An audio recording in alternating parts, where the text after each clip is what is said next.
Fala, moçada! Antes da gente começar o nosso episódio, eu quero trazer para vocês um recado e uma mensagem muito importante. Vocês sabem que eu sou extremamente a favor da independência dos traders. E para isso, a gente precisa ter um leque de ativos para operar. Afinal de contas, às vezes você gosta de operar tendência e o mercado está de lado. Você gosta de operar contra a tendência e o mercado está em tendência. E, enfim. E muitas vezes, o mercado em si não nos ajuda. Às vezes, os ativos que você gosta de operar não estão entrando dentro do seu setup, do seu sistema de trade. Por isso é muito importante que nós tenhamos sempre um leque de ativos. E no Brasil é pouco comum que a gente trabalhe, por exemplo, com o mercado de câmbio, que é o maior mercado de moedas do mundo, e também com mercados internacionais. Imagina você poder operar o maior mercado de câmbio do mundo e, ao mesmo tempo, o mercado internacional, os principais índices do mundo. Pois eu e a Birdstone vamos trazer para vocês agora uma novidade, para que você possa operar isso tudo no mesmo lugar. Nós utilizamos a Active Trades para fazer isso, e essa possibilidade, esse leque, vai facilitar muito a sua vida dentro do mercado financeiro. Faz sentido para você? Clica aqui no QR Code que vai aparecer durante o episódio, posiciona a sua câmera ou utiliza o link aqui, ó, que vai aparecer agora e também vai estar na descrição do vídeo. Fechou? Agora, bora para o episódio.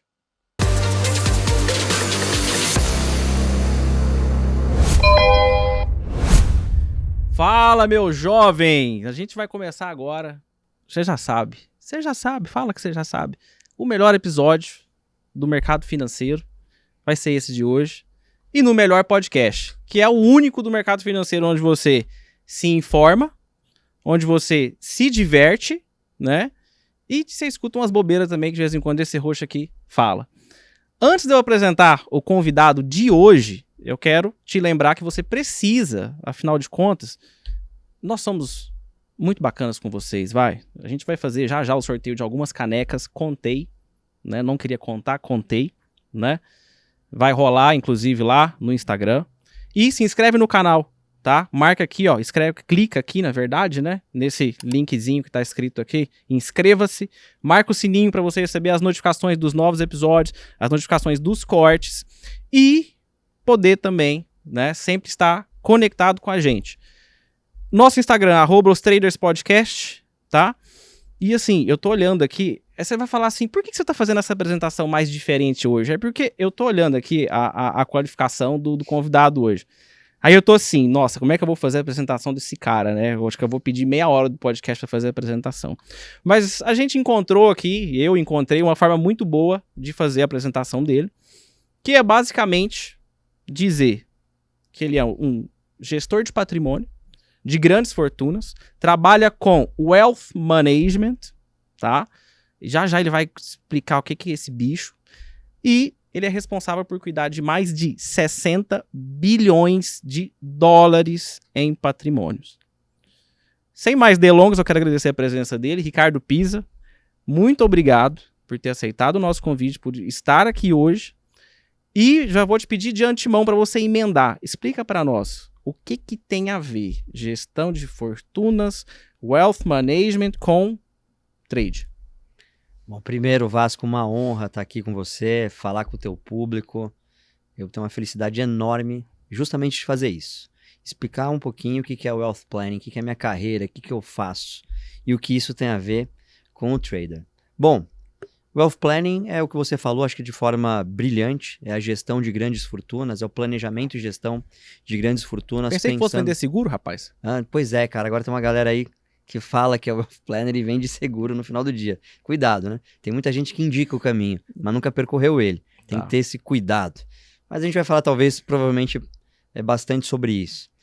Bom, a relação do trade, né, das negociações em bolsa, em índices e etc., com o mercado de grandes fortunas é porque as famílias, as pessoas, os indivíduos que têm grandes fortunas, eles também operam no mercado.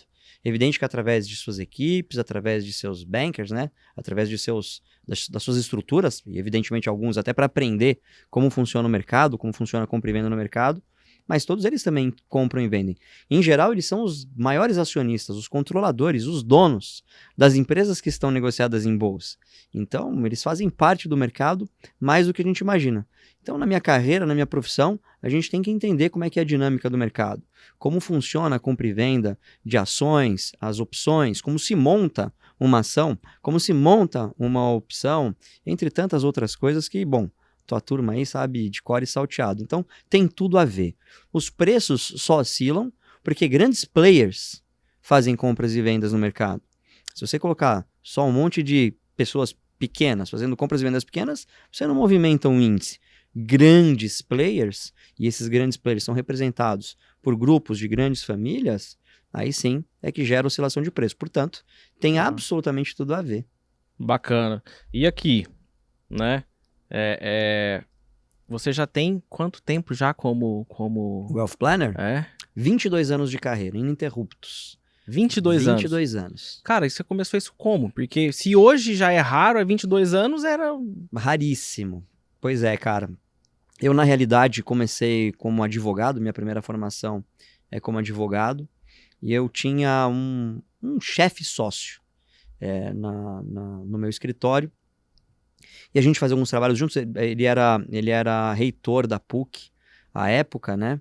Era um cara muito sofisticado, assim, ele tinha 5 faculdades, era um cara que tinha sido cotado para ser ministro da Justiça, falava 5 idiomas, um cara muito sofisticado. E uma vez a gente indo a Santos, eu fui dirigindo o carro para ele estava muito cansado, ele pediu para que eu fosse dirigindo, e a gente nessa conversa, ele falou comigo, Ricardo, você tem tudo, cara, para ser um wealth planner. Eu, mas cara, que é isso? Ele, cara, olha, é uma profissão muito legal, porque ela não tem, assim, ela é uma profissão multifuncional, multidimensional, né? Você não tem que saber só de uma coisa ou de outra. É pra gente que gosta de cultura mais ampla mesmo, que vai entender de direito, contabilidade, impostos, vai entender de mundo, vai entender de cultura. E do jeito que você gosta de estudar, cara, e o seu comportamento, seu jeito de ser tem tudo a ver com essa coisa aí do Wealth Planner. É meio que um diplomata, mas um executivo. Cara, eu me apaixonei pelo termo, assim, cara, eu vou ser Wealth Planner, eu não vou ser advogado, eu não vou ser consultor, não, eu vou ser Wealth Planner. Poxa vida, um planejador de fortuna. Caramba, eu quero ser isso. E aí, na época, não havia Google, não havia nada disso, não havia referência, né? As comunicações não eram como elas eram hoje. Então, você tinha que começar a pesquisar em biblioteca. O que é isso? De onde vem isso? Perguntar para as pessoas. E à medida em que você vai se conectando com uma pessoa, ela vai te levando a outra e a coisa vai se abrindo. Até que, então, eu fui descobrindo onde é que tinham os elementos do Wealth Planning e fui estudando. E eu passei muitos anos, inclusive, sem falar que eu era. Então, eu era um planejador de patrimônio, era um consultor empresarial, advogado. Me estruturei dessa maneira porque as pessoas não iam entender, né? Especialmente na atividade que eu estava. Até que os bancos acabaram me descobrindo, né, na atividade, eles já tinham seus Wealth Planners, e aí a coisa, então, ficou muito mais fácil. Mas levou mais de uma década para chegar nisso. Enquanto isso, era me formando e me preparando para mais do que falar que era, ser, né? Muita gente fala, é um rótulo, é isso e aquilo. Bom, primeiro que eu acho que o rótulo tem que ser uma das principais coisas que alguém busca, né? Você não vai comprar alguma coisa no supermercado e compra o mais feio, né? Você compra, em geral, o mais bonito. Sim. Então, é um rótulo importante. De preferência até da melhor marca, inclusive. Exato. Agora, o rótulo, ele tem que ser a expressão da consequência de uma atitude, de um comportamento, de uma história, de uma trajetória. Não adianta você, eu sou, mas você não ter o conteúdo, né? Você compra... Quantas vezes a gente não passa essa experiência de compra? Você vai lá, pega um rótulo maravilhoso e o que tem dentro é uma porcaria. Você, puxa vida, eu não vou mais comprar só pelo rótulo. Então, acho que o rótulo tem que ser essa consequência, né? Enfim, a minha grande busca no final do dia era prestar um serviço completamente diferenciado para o meu cliente, né? Diante das dificuldades de concorrência que a gente tinha à época, a gente está falando aí dos anos 90, início dos anos 2000, sim. A concorrência era, assim, era muito dura. O cara que tinha o melhor carro levava o cliente, o cara que tinha o melhor escritório levava o cliente, o cara que tinha a melhor biblioteca levava o cliente. Agora, a partir do momento em que o cara sentava para conversar comigo, aí eu conseguia expor efetivamente quem eu era. Então, minha preocupação durante 10, 12, quase 15 anos foi essa. Era primeiro me preparar para ser bom naquilo. O rótulo veio como consequência. Bacana. E assim, a gente aqui no mercado financeiro, a gente tem um público especificamente aqui no podcast, que é um público, em sua grande maioria, que quer viver de mercado, né? E quer viver de mercado não é porque, obviamente, o mercado é bonitinho ou fácil. Às vezes chega achando que é fácil, logo toma rasteira, enfim, né? Tá aqui por causa de dinheiro, né? E um dos maiores pilares que o trader, principalmente, ele esquece, ou ele não sabe ainda, que ele não tem, é o emocional. Porque às vezes esse cara, ele é até bem sucedido lá fora, e aí ele chega no mercado e ele toma umas pancadas, enfim, e ele entra em parafuso, porque tudo que ele fez até hoje dava certo. Por que ele chega no mercado e ele começa a perder dinheiro, enfim, né? E isso tem tudo a ver com gestão de risco, né? Imagino eu que você, enquanto gestor, né, de grandes fortunas, a todo momento ali você também está apurando qual o risco que o seu cliente ali está correndo, enfim, né? De uma maneira geral, né? Porque eu sei que isso tem muito a ver. O que você considera que é pilar para o indivíduo saber gerenciar bem o risco dele? Ou seja, o cara que tem um grande patrimônio, qual o pilar? E o cara que é trader, eu imagino que o pilar é o mesmo. Sem dúvida nenhuma. Aí a gente fala de risk management, né, que é uma das áreas mais importantes para qualquer atividade que envolve algum tipo de empreendimento de risco. Quase tudo tem risco. Então você tem técnicas de gerenciamento de risco. Mas para simplificar, para não entrar em cada uma das 5 pernas do gerenciamento de risco e não tornar a coisa complicada, e para mim é muito fácil complicar a coisa, cara, o que eu digo? O maior pilar é você ter a noção do seu limite. Até onde eu posso ir. Né? E você tem que ter isso muito claro na sua cabeça. A primeira perna do risk management, a gente chama de risk avoidance. É o risco que eu evito. Por quê? Porque eu não posso pagar. Risco é um passo antes do dano. Isso é muito importante. Dano, né? O problema, em geral, numa fase anterior, ele era só um risco. Esse papo de que só petisca quem arrisca, não arrisca... Como é que é o negócio? Só arrisca quem petisca. Só arrisca? Sei lá, alguma coisa assim, né? Não é isso não. É quem não arrisca, não petisca. Quem não arrisca, não petisca. É o que eu tô falando, que não faz sentido. Quem não arrisca, não petisca. Tem que ter muito cuidado, cara, porque tem aquele risco que você não suporta o dano. Se ele se transformar em fato, se o risco se transformar em fato, ele se transforma num dano. É tão simples isso, né? Entender um pouquinho da lógica do pensamento, a lógica das palavras, a lógica das frases. O dano é um risco que virou fato. Se você não tem como suportar aquele dano, e às vezes você sabe, um dano pode levar anos para você demovê-lo, para você pulverizá-lo, para você ultrapassá-lo. E isso envolve aquilo que você falou, a parte emocional. Então, às vezes você não tem, por exemplo, bala na agulha para cobrir o dano, mas você tem uma capacidade emocional de passar muito tempo no vale do sofrimento até que você encontre uma saída. Vale a pena arriscar nesse sentido ou não? Então, o grande lance, o grande pilar do risco é o quanto eu sou capaz de suportar. Isso não tem a ver só com a grana.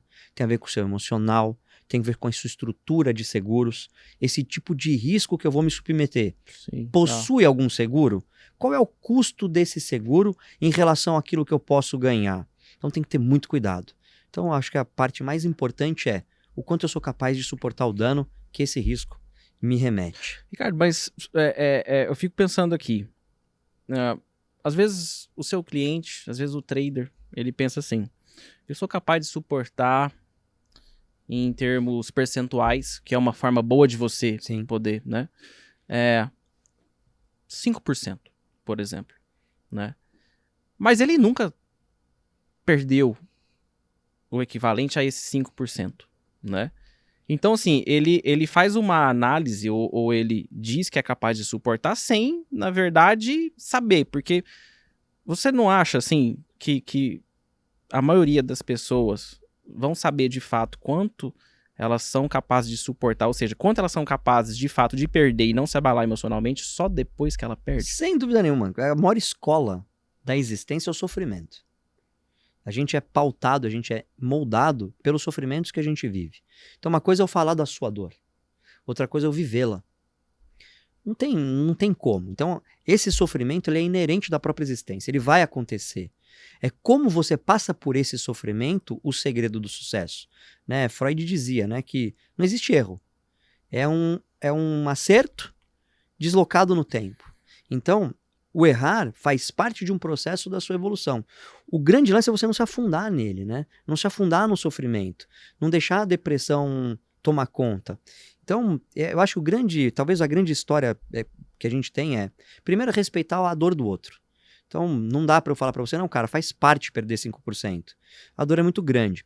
O que acontece muito, Vasco, que você sabe disso, é que às vezes a ganância, ela chega num ponto tão elevado que o cara, não, eu suporto, tranquilo, pô, tem uma chance de ganhar muito mais, mas ele vai passar muitas vezes por um momento de perda. Pega um momento que a gente está vivendo agora. O cara que entrou, por exemplo, num investimento imobiliário e prometeram para ele que investimento imobiliário é a melhor coisa do mundo, que nunca passa por crise, dali a pouco ele está vendo o preço do metro quadrado dele descendo, ele entra em pânico. Ele vai querer se livrar do ativo. E ele não entende que a resiliência de um ativo imobiliário se dá a partir de décadas. Então essa resiliência está pautada pelo fator tempo. Então, ok, ele vai ter uma perda de valor no metro quadrado por um período, mas muito provavelmente lá na frente ele vai recuperar. Se ele for um desesperado, o que ele faz com o ativo? Vamos aplicar isso para o cara que está na bolsa? Ele entrou, se posicionou, tá certo? Não fez uma avaliação adequada do ativo e entendendo o nível de risco que ele é capaz de suportar. Comprou alguma porcaria de ação acreditando em algum milagre. É bem possível que em algum momento uma recuperação judicial faça bem por essa empresa, uma divisão dessa empresa, uma aquisição de um determinado portfólio que faça... uma OPA, às vezes, salva o investidor. Uma OPA salva o investidor. Então, assim, calma, né? Não bota todos os ovos na mesma cesta. Nem tem ovos só de galinha, tem que ter ovo de outro tipo de animal. Também não pode contar só com galinha, nem só com ovo. Então, o grande lance, na minha opinião, sempre foi a diversificação. E você entender esses vales de sofrimento. Agora, a gente como consultor, né, a gente como planejador, a gente tem que entender que a dor que a pessoa está sentindo é muito maior do que eu penso sobre essa dor. Talvez, quando eu passar por essa dor, eu vou ter esse tipo de impacto. Mas você falou tudo. Ele só entende esse nível quando ele absorve o dano, quando é ele o alvo do sofrimento. Aí é ponderação total, né? Não tem outro jeito. É assim, na sua posição, deve ser curioso, e isso é algo que a gente nem conversou nos bastidores, mas eu tô pensando aqui. Você deve entrar muito, hora ou outra, num quesito emocional, né? Num quesito psicológico. Ou seja, você tem que ser o cara que entende o cliente, que pensa, que avalia soluções para ele, que apresenta soluções, que dá o palpite de qual você acha que é a melhor, a sua opinião, com a sua expertise. E você tem que ser um pouco psicólogo também, né? Completamente. Na verdade, cara, 90% emocional. Se bobear até maior, né? Eu nunca fiz esse rating, né? Mas é 90% emocional, cara. Então, em geral, você entra numa ponta de crise do cliente. Então ele tá vendo uma crise. Eu imagino porque assim, o cara ou ele vai te procurar porque ele cresceu muito, explodiu e fala, vixe, agora não tô conseguindo organizar isso aqui. Isso é crise. Né? Ou ele tá lá embaixo. Exato. E mesmo o cara que cresceu demais e agora não sabe o que fazer, é crise também. Talvez um desafio maior do que você pegar um cara que já jogou a toalha. Então, cara, é completamente emocional, assim, 90% emocional. A técnica, né? E é engraçado porque quando o problema é com a gente começa a entender o que o cara pensa, né? E o cara sente naquele momento. Quando você é o profissional, você tá limpo daquela emoção e você age com muito mais racionalismo. Então você sabe ativar as questões baseadas no tempo, na administração do passivo, na troca de posições, né? Na venda de um determinado ativo que ele nem enxerga mais, o cara só enxerga caos, né? Cara, eu já salvei a empresa com as caçambas que a empresa tinha. Então, a empresa totalmente quebrada, era uma empresa de sucata, era um grupo de empresas de sucata, eles não tinham mais o que fazer, eu frio, entendendo, olhando o balanço, vendo o que esse cara tem que é livre. E o cara tinha no ativo dele centenas de caçambas que tinham um valor super expressivo. Meu papel foi bater na porta de algum banco que me deu um crédito em cima daquelas caçambas. Eu revigorei a empresa e tornei ela possível de ser vendida. Mas os caras, os donos, já nem olhavam mais para nada. Eu peguei esse caso, o filho do dono tinha dado uma muca, tinha dado uma porrada no gerente de um banco, que foi inclusive o cara que me emprestou a grana. Então, tal é o nível de estresse de uma situação de crise. Beleza. Cara, assim, se eu falar as coisas que você vive, eu tive casos que eu estava fazendo uma negociação, tinha um advogado que ele contava uma mentira que já durava quase uns 20 anos. Eu cresci ouvindo essa mentira. que ele era o cara que era dono de todo o ativo da empresa, que ele tinha comprado os créditos trabalhistas, e eu fui investigar, e ele não tinha mais direito nenhum. Aliás, a OAB dele tinha sido até cassada. Caramba, bicho. E aí eu fui negociar com o cara e falei assim, doutor, o senhor, na verdade, não tem nada. Por uma benesse das pessoas aqui, eles querem lhe dar algum valor. Mas é só a título de um carinho, por ter mantido, de certa forma, a companhia em pé. Aí ele, doutor, não vamos entrar nessas filigranas. E mostrou um revólver dentro do paletó dele. Falei, meu Deus do céu, onde é que eu tô? Faroeste. Então, assim, a gente vive coisas, né? Todo mundo pode pensar que o wealth planning é só sofisticado. Todo mundo quer, a gente estava conversando muito sobre isso, né? Ir para os 42 países que o Pisa já foi, viajar nos aviões, viver as experiências que eu já vivi. Mas ninguém sabe o preço que você pagou para chegar ali.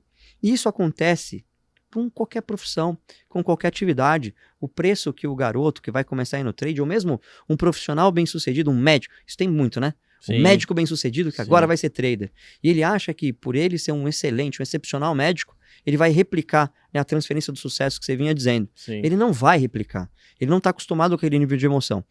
Ok, eu sou um dos melhores wealth planners que existe no mercado, maravilha. Deixa eu operar alguém. Se eu ver sangue, cara, eu desmaio. Se o meu trabalho, em algum momento, eu tiver que operar alguém, eu morro.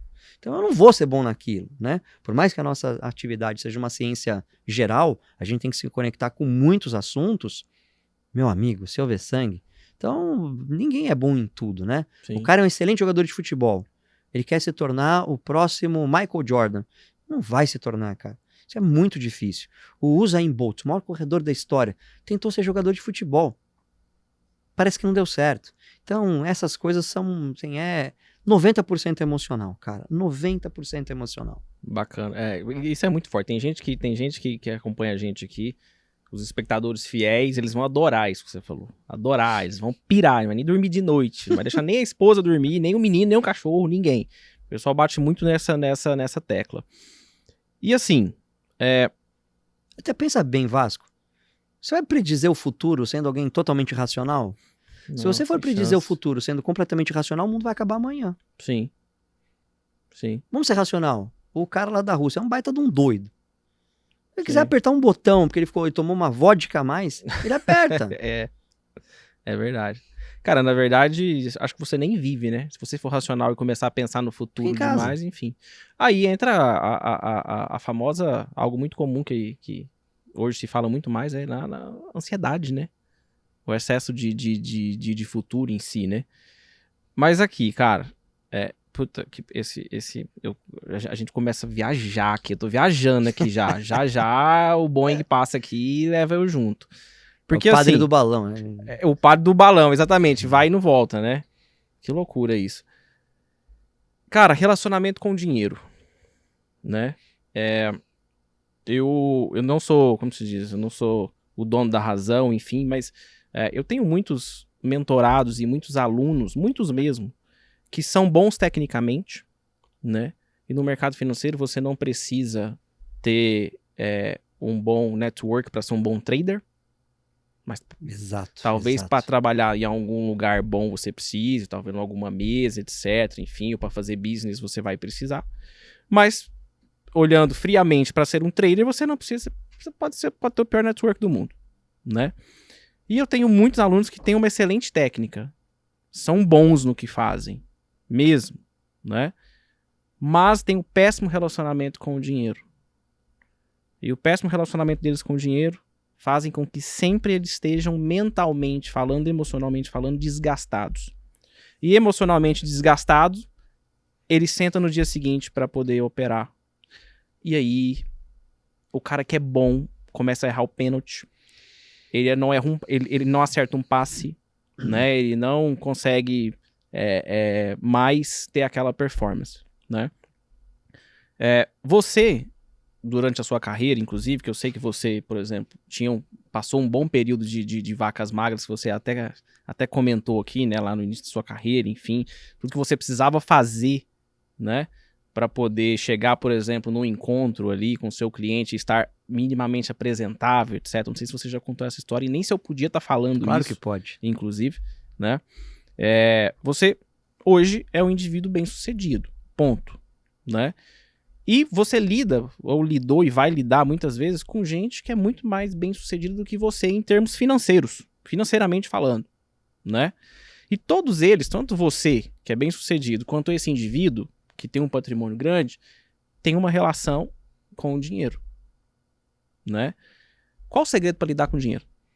Para lidar bem com o dinheiro? Que pergunta sensacional. O Gabriel, que está aqui acompanhando a gente, me fez essa pergunta durante uma viagem. A gente estava indo fazer um planejamento para um cliente. Ele me perguntou, mas Pisa, qual é o segredo que existe? Existe algum segredo? Eu disse, tem um segredo. Eu, inclusive, postei isso. O cara, ele acredita na metodologia dele. Ele pode ter pego emprestado a metodologia de alguém e acreditar fielmente naquilo. Ele pode fazer um conjunto de metodologias ou pode ter a sua metodologia própria. Mas ele acredita fielmente na sua metodologia. Ele não se deixa levar por interferência de terceiros. Ele até ouve, depende da característica da pessoa. Tem uns que não ouvem, mas ele acredita numa metodologia. E não existe a metodologia, é a metodologia dele. Algo que é muito sensível. Alguns têm o dinheiro como a liquidez, né, o recurso, como algo final a ser atingido, o seu objetivo maior. Tem outros que não, que é basicamente uma consequência natural. Boa parte deles já herdou uma belíssima quantia. Então, é uma relação mais natural, ele já conviveu com a prosperidade. Mas se eu posso dar um endereçamento, um direcionamento, e pode parecer uma loucura o que eu vou falar, vindo de um wealth planner, com uma cultura e tal, cara, tem que entender o que é prosperidade. Que não está intimamente ligado à tua quantidade de trabalho. Não está intimamente ligada à produtividade. É uma série de fatores. E uma capacidade de enxergar com naturalidade os bons e os maus momentos com o dinheiro, né?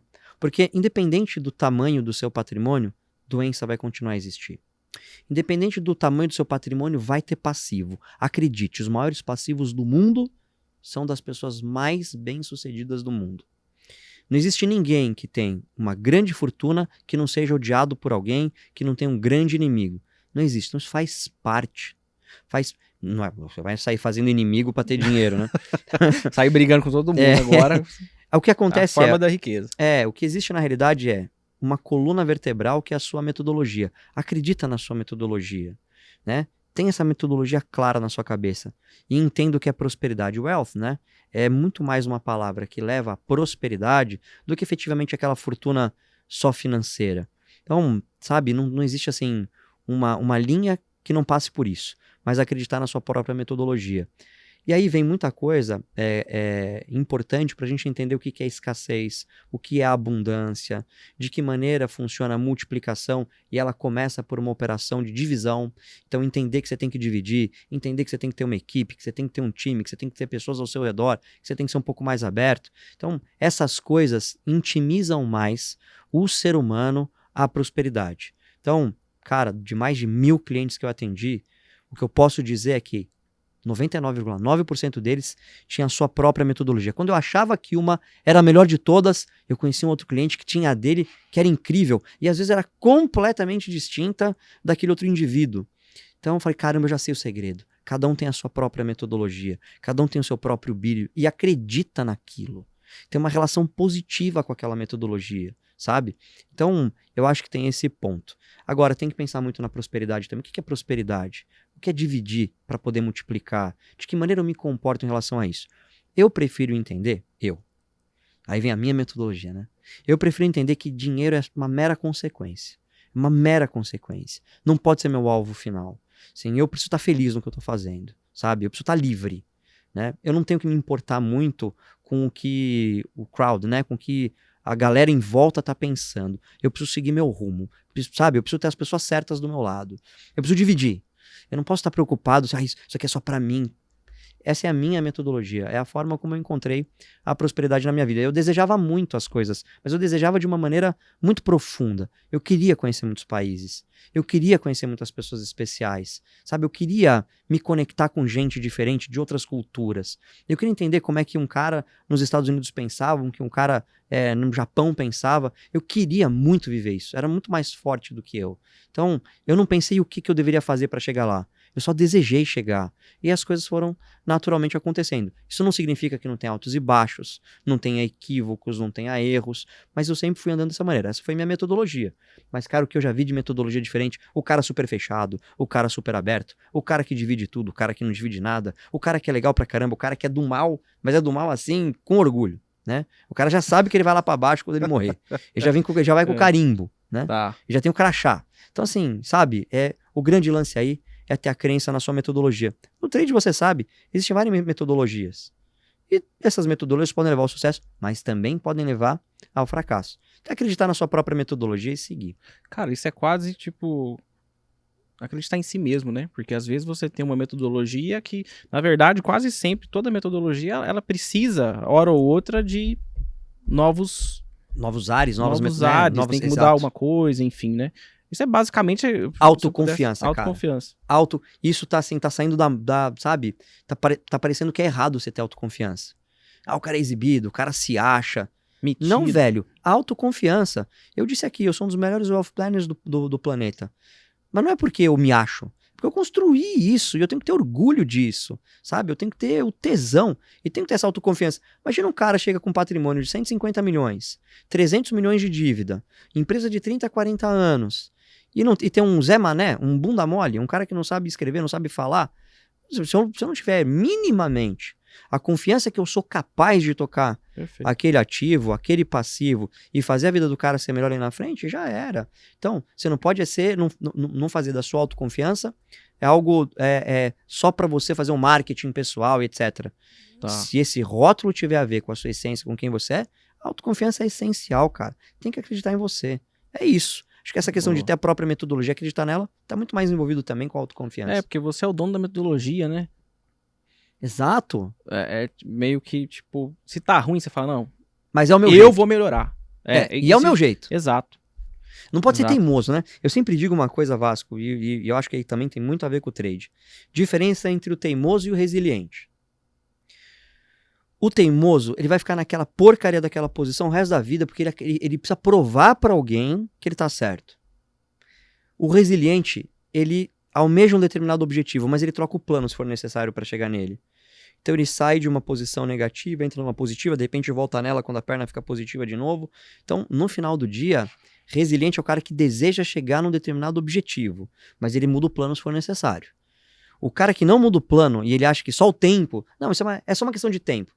Quando o cara fala essa frase, é só uma questão de tempo, pensa no trade. Dá dor de Tem barriga. alguma coisa a ver com dar resultado? Tem? Não, nada a ver. Nada. Inclusive, se vende muito no Brasil buy and hold. E buy and hold, porque compra e esquece. Cara, no Brasil não dá pra fazer isso, não. Não dá, cara. Não dá. Volta e meia você vai ter que fazer Imagina um cara que fez buy and hold de... Bom, não vamos falar de ações, né? Acho que talvez não pode. De quê? De oi, hein? Que coisa de linda, oi. hein? Maravilha, tá? Hold eterno. Buy and hold de varejo. Hold eterno. Hold é tipo... É tipo você pegar esse telefone, você trava ele e fala, e agora? Agora você não destrava. É hold, pra sempre. Né? Não é buy and hold.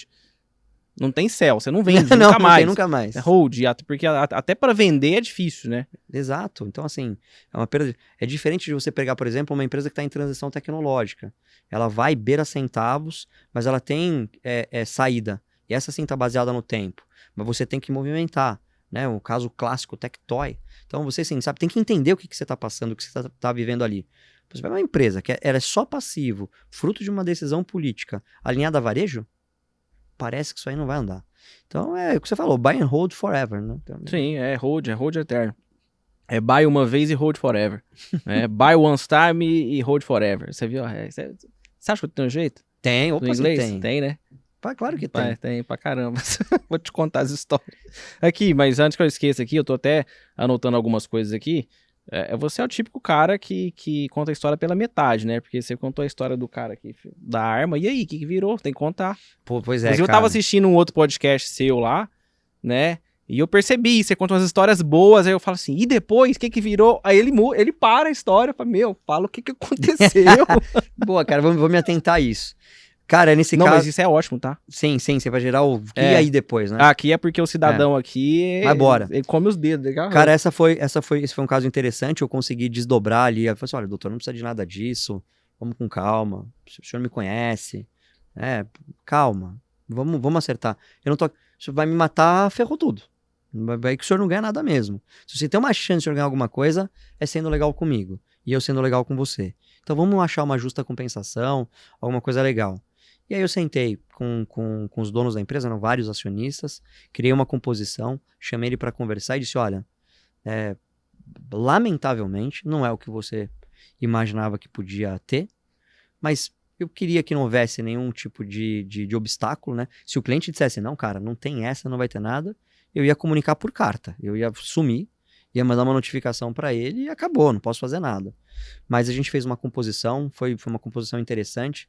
É um cara que foi até importante depois pro negócio andar, porque todos esses caras meio malucos, assim, que fazem esse tipo de negócio, eles se envolvem com o assunto. Eles se envolvem com então era uma região muito inóspita para empreendimento. Ele tinha conhecimento? Tinha conhecimento pra caramba, cara. Ele passou anos ali entendendo das pessoas, como é que era a cultura. Então, facilitou a gente programar o planejamento na parte de recursos humanos, né? Então, foi assim, a gente transformou aquela situação. Aí depois tomou um uísque junto, né?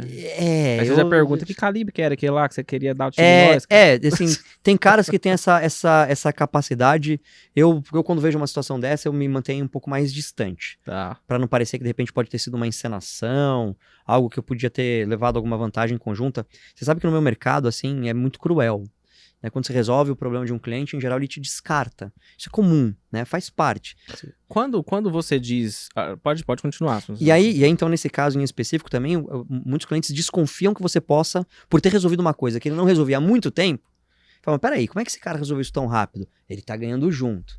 Então você tem que se precaver para que esse tipo de pensamento, não que ele não exista, mas que ele seja o mínimo possível, né?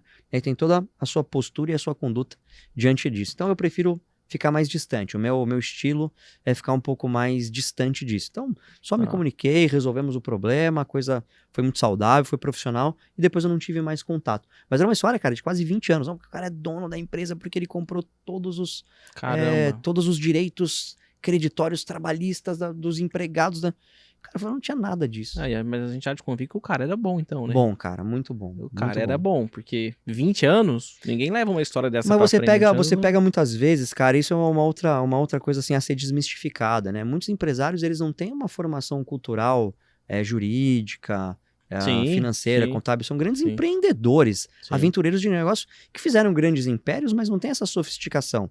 Os seus filhos, os seus netos passam a ter. O que muitas vezes até cria uma fórmula de crescimento diferente daquela inicial, que tomava muito risco. Então, né, você pega empresas mais antigas, o passivo tributário é enorme. Então, às vezes, até é incalculável. Por quê? Porque o cara simplesmente, aquilo foi uma mola propulsora do seu negócio. A melhor fonte de crédito que ele tinha no começo era não pagar imposto. Então, aí os filhos é que vão dar tratamento a isso, os sucessores, etc. Então, tem que ter um certo entendimento de que faz parte do jogo. Você não lidar sempre... a pessoa não era um gênio da matemática, das finanças, dos impostos e fez uma empresa. Em geral, isso é absolutamente oposto. Em geral. Raramente você pega, esse cara manja pra caramba de imposto, manja pra caramba de relações jurídicas, é totalmente compliant e é um grande empresário. Meio raro. Tá, se você fosse definir em percentual, né? Ao menos assim, dos clientes que você já atendeu, atende, enfim. Qual percentual que você diria? Falou, X% é culto. Fala, cara culto, puta, o cara é... E aí, culto que eu tô dizendo é justamente isso que você falou. É aquele cara que ele é completo. Você fala, puta, ele não é completo, mas ele é quase completo. Cara, né? A terceira geração, né, a primeira geração, quando a gente fala de Brasil, tá? A primeira geração no Brasil foram, em geral, cara, imigrantes que vieram da Itália, da Espanha, Portugal, fugindo da Segunda Guerra, com uma mão na frente e outra atrás.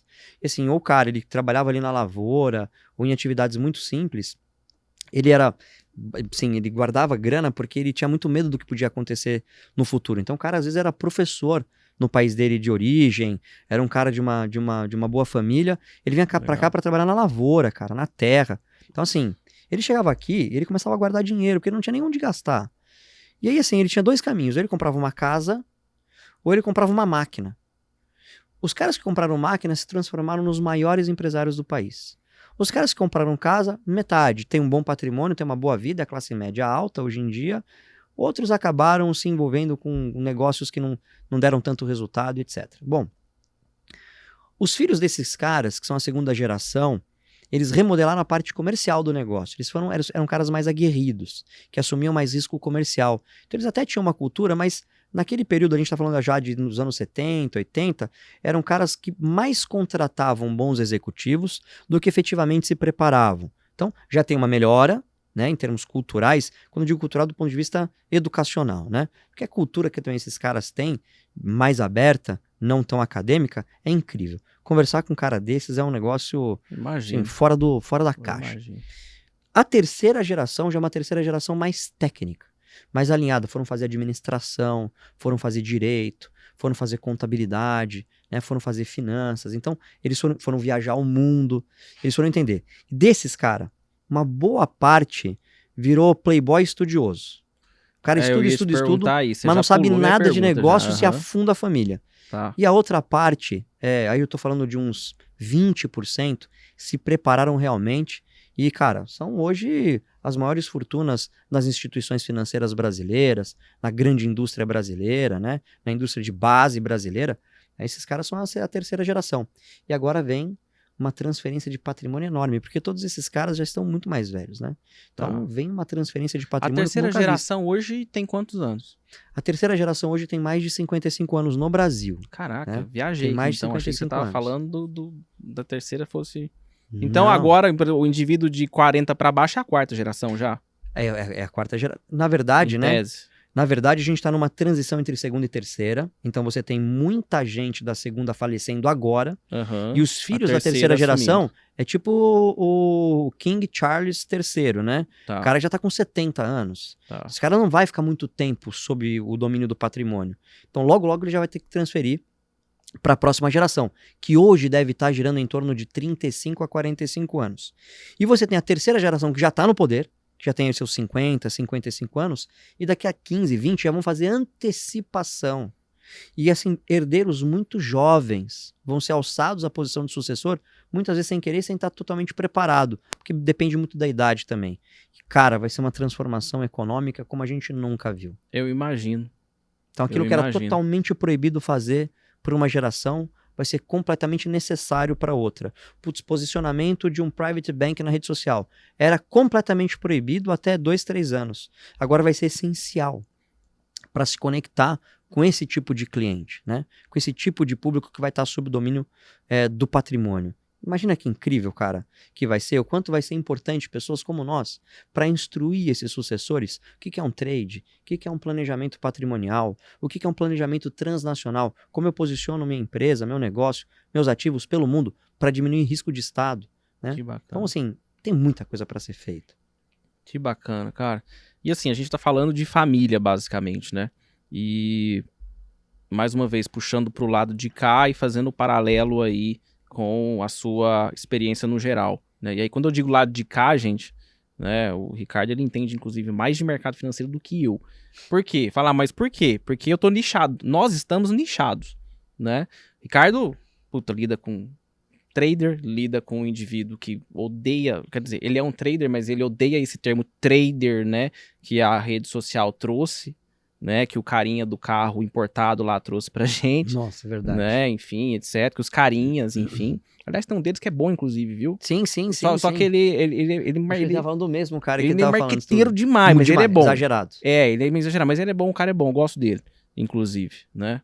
Puta, depois a gente fala quem é, hein, cara? Tá porque bom. Eu acho que tô falando da mesma pessoa. Tá, eu não vou falar aqui quem é, enfim, você vai ficar na curiosidade aí, vai ter que me mandar um direct ou perguntar aqui nos comentários do YouTube que eu conto. Tô brincando, comentário do YouTube eu não vou te contar também, né? Mas assim, a gente tem ali basicamente pessoas que estão crescendo aqui no mercado, iniciando suas carreiras em paralelo com outras carreiras, enfim, e alegam muitas vezes que a família atrapalha muito, né? Fala, putz, cara, eu não tenho apoio da minha família, né? E outros já estão bem, né? Mas fala, cara, minha família dá muito trabalho. Eu tô sofrendo para administrar isso. Às vezes o cara tem um filho que dá um trabalho absurdo, uma esposa ou um marido que dá um trabalho absurdo, enfim, etc. E aí, quando eu digo dar trabalho, gente, eu não tô falando de patologia. Tô falando do indivíduo, porque minha esposa tá doente, ela não dá trabalho demais, deixa ela morrer lá. Pelo amor de Deus, né? Eu duvido que você seja bem sucedido, eu duvido, não é possível, né? Possível imagino, mas, sim. Né? Mas enfim, como basicamente, né, que você acredita que deve ser conduzida essa relação família, né, e ligar essa vertente de apoio, né, e do outro lado a gente tem ali basicamente um indivíduo que espera o apoio da família. Por que eu tô fazendo essa pergunta para você? Eu sei que ela parece meio confusa, enfim, né, porque eu acabei de pensar nela aqui, eu penso uma coisa, vem 10 coisas na cabeça, né? Mas assim, o cara, por exemplo, que é dono de um patrimônio grande, né? Como que ele faz para administrar a família dele? Porque às vezes ele construiu aquilo no peito, na raça, muitas vezes ele e a esposa, muitas vezes. A esposa Sim. do lado dele é aquela coisa, ou às vezes a esposa é um braço dele mesmo no sentido de business, né? Não só familiar, etc, enfim. E aí começa a vir, né? Vem um bacuri, vem o primeiro bacuri, o segundo bacuri, o terceiro bacuri, vem 10 bacuri, e o cara tem grana pra caramba, né? Show de pergunta. Como é que você prepara o seu filho pra isso? Como é que você prepara a sua esposa? Como é que você faz isso? Cara, isso é uma das coisas legais de estar com alguém que tem percepção, né? Que é o que falta muito no mundo hoje. Não é nem no mercado, é no mundo. Vou levar como elogio, tá? Mas é elogio mesmo. Tô levando como elogio. E, cara, a aplicação mais importante, a coisa mais importante do Wealth Planning é exatamente planejamento sucessório. É planejar exatamente o que você me perguntou. Como você dirigir a sua família para o futuro. Sabe o que isso tem a ver com fazer uma holding? Nada. Sabe o que tem a ver com fazer um testamento? Nada. Então, vender um seguro de vida, nada também, né? Um seguro de vida. Então você que está aí falando que faz planejamento sucessório, quer vender uma holding para o teu cliente, acorda. Acorda. Essa é a pergunta que vale. Como eu lido com a minha família e levo ela para o futuro? Tem a família que atrapalha, tem a família que ajuda, mas a família que se planeja, que planeja o sistema de desenvolvimento cultural endógeno, exógeno dos seus filhos, desde os 3, 4, 5 anos de idade, prepara ele para as experiências da vida, para se conectar com o mundo, se conectar com as pessoas, a explorar os seus ativos, a encontrar aquilo que gosta de fazer na vida. Cara, é outra história. O que eu mais pego são, lamentavelmente, famílias, o pai, a mãe, o patriarca e a matriarca construíram um baita do império, permaneceram na direção daquela atividade profissional, daquele negócio, e não prepararam os filhos. Achavam que, mandando o filho para estudar num país, faz o curso na faculdade tal, faz não sei o que aqui não sei aonde tal, o cara ficou viciado em fazer curso, e não se cair uma pena de galinha perto dele, ele dá um berro. Ele não está preparado para relacionamento. Tá. Ele não sabe com quem ele casa. Ele só vai criando divisões patrimoniais ao longo da sua existência. Eu já vi, cara, de verdade, patrimônios enormes acabarem na geração seguinte. Então, planejamento sucessório envolve desde a escolha do sistema educacional que o seu filho vai vivenciar, até toda a experiência cultural, o sistema de experiência de vida profissional que aquele camarada tem que ter para saber lidar com o patrimônio. Então, isso é verdadeiramente o que faz um Wealth Planner. É muito mais profundo do que a gente imagina. Imagina você escolher qual é a escola que uma criança vai estudar. Quem vai ser o tutor, né, sobre comportamento, conduta, ética à mesa, vestuário para uma criança, para um jovem, para um adolescente. Qual é o esporte que essa criança tem que fazer? De que maneira ela tem que se comportar numa viagem? As pessoas olham isso. Nossa Senhora. Aí lá na frente, quando o cara faz 17, 18, ele se apaixona por um negócio. Às vezes não é nem um negócio da família. Fala, pai, mãe, maravilha, respeito a história para vocês, mas sucessão do negócio vai ser através de fusões e aquisições, porque eu quero tocar minha vida. Eu tive um caso, cara, esse caso foi muito interessante.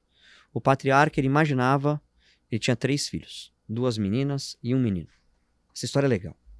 Não sei nem se a gente tem tempo, mas vou contar. Tem tempo, ixi. Tinha 2 meninas e 1 menino. O menino mais novo. Ele era o mais novo. E ele achava que o menino era o sucessor dele. Espetacular. Na primeira meia hora de conversa, entrevista que eu fiz com o garoto, O cara queria empreender nos negócios dele. Eu não queria saber daquilo, cara. A filha mais velha era totalmente operacional. Sabe aquela pão, pão, pedra é pedra, queijo é queijo, parafuso e tal? Ela era operacional. Já a filha, que era do meio, estava fazendo GV, morando sozinha, tendo uma vida já independente, gostava de negócios. Pois é, cara, isso é muito louco, né? Porque, assim, são 3 vidas completamente diferentes. E Três como é vidas, assim, que né? eu- 3 cenários Exato, completamente exato. diferentes. E como é que eu comunico pra esse cara que a sucessora potencial do negócio era a menina do meio, E ele achava que era o filho, que ele tinha que era o mais velho. que ele tinha que dar suporte pro filho empreender e tornar a mais velha uma diretora executiva. Responde pra mim, como? Você vira pra ele e fala, ó, esse aqui não tem perfil, essa tem. E aí? Como cada um tem seu estilo próprio, e o meu estilo, nesse caso em específico, é muito preto no branco, eu preparo o cara e digo, olha, funciona assim. Então você pode ter a relação que você... Porque o grande lance é que ele desejava viver uma relação especial com o filho. Ele tinha uma relação com o pai, ele queria espelhar essa relação no filho. Digo, olha, a única maneira que você tem de ter essa relação que você deseja, que importa muito mais do que ele assumir o seu posto na empresa, e pode ser ocupado de maneira brilhante pelas suas 2 filhas, porque elas desejam, é você estimular o empreendedorismo desse cara. É você ser sócio dele. É você ser o sócio investidor dele. É dar estrutura para ele fazer o empreendimento que ele tanto deseja. O cara pegou um dos ativos da família, ele se convenceu disso. Pegou um dos ativos da família, que era o que o cara queria, que estava sendo utilizado como estoque de coisa velha. E o cara transformou numa baita indústria de café. Numa baita exportadora de café. Caramba. Um baita de um conceito. Tá resolvido, cara. Agora imagina se o cara não tem assessoria e se convence pelo seu próprio sentido de que ele ia forçar o cara a ser o que ele não desejava, ia ter um conflito familiar enorme, ia frustrar as outras 2 filhas. Ia ter felicidade nisso? Ia ter prosperidade nisso? Eu fiquei sabendo há pouco tempo que essa empresa já mais do que triplicou o número de colaboradores. Caramba. Então, assim, é evidente que a menina do meio, ela era ainda muito nova.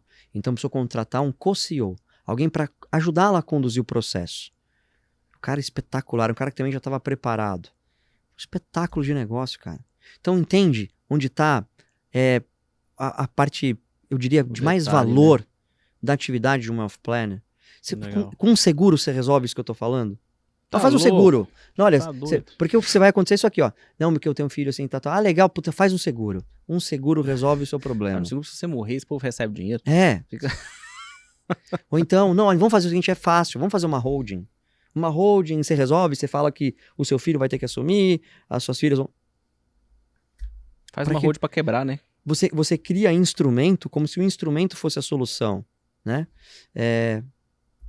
É o conjunto da obra, cara. Então, é muito mais profundo do que a gente imagina. E é assim que a gente faz as famílias irem para o futuro de forma próspera. Então, o meu papel é levar as famílias através das gerações. É fazer com que elas continuem protagonistas, porque essas famílias dão emprego. Essas famílias criam economia, criam ciclo e os fluxos de caixa. Então, o meu papel é esse, cara. Não vender uma holding, um seguro. São instrumentos importantes para cobrir detalhes dessa operação toda. Se o cara falece antes da hora, se o cara não está completamente preparado para cobrir um determinado dano que a atividade empreendedora pode ocasionar, entre tantas outras coisas. Organizar os bens da família numa holding, os bens industriais numa outra, ter uma holding de controle e gestão do patrimônio líquido, é normal, mas são instrumentos, não é o produto final, né? Sim. Então acho que é isso que tem que ficar atento. Bacana. Muito bom. E assim,